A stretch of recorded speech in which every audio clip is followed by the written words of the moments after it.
ces situations que personne ne souhaite vivre. Au détour d'un portrait qui lui est consacré autour d'un apéro avec nos confrères du Monde ce vendredi 27 janvier, la chanteuse Zazie a révélé avoir été menacée de viol à 2 reprises lorsqu'elle était plus jeune.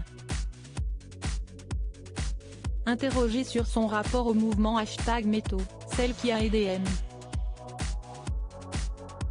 Pokora à s'intégrer dans l'émission The Voice a reconnu ne pas vouloir être procédurière face à certains gestes pourtant très déplacés. « Moi, un mec qui me met la main au cul dans une soirée trop arrosée, je ne vais pas lui faire un procès », a-t-elle confié. Mais au détour de ses confidences, elle a tout de même reconnu avoir eu peur durant 2 situations, où comme elle l'a admis, elle aurait pu avoir de sérieux problèmes.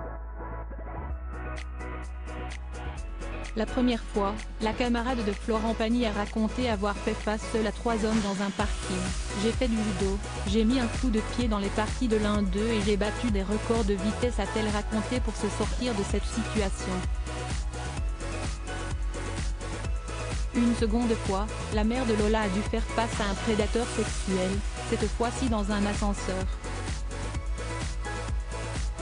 Le type a dit « Tu me suces ou je te tue », j'ai dit « Pardon ?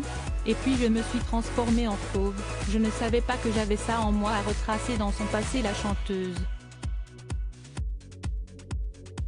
2 événements traumatisants où la chanteuse a réussi à éviter que la situation ne dégénère encore plus.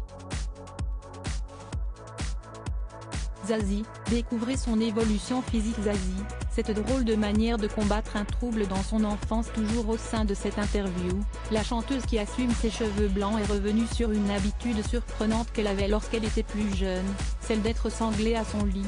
Enfant, celle qui de son vrai nom se nomme Isabelle de Truchy de Varennes était victime de somnambulisme et n'avait trouvé avec ses parents que cette solution pour passer les nuits sans quitter son couchage. Si ce geste a de quoi faire hausser le sourcil de beaucoup de gens, l'interprète de « Je suis un homme » l'a assuré, ce n'était pas vraiment de la maltraitance, mais une manière de répondre à son trouble de la rêverie compulsive. Un imaginaire qui lui a tout de même permis aujourd'hui de développer son répertoire de chansons si abondant. Crédit photo, Cédric Perrin.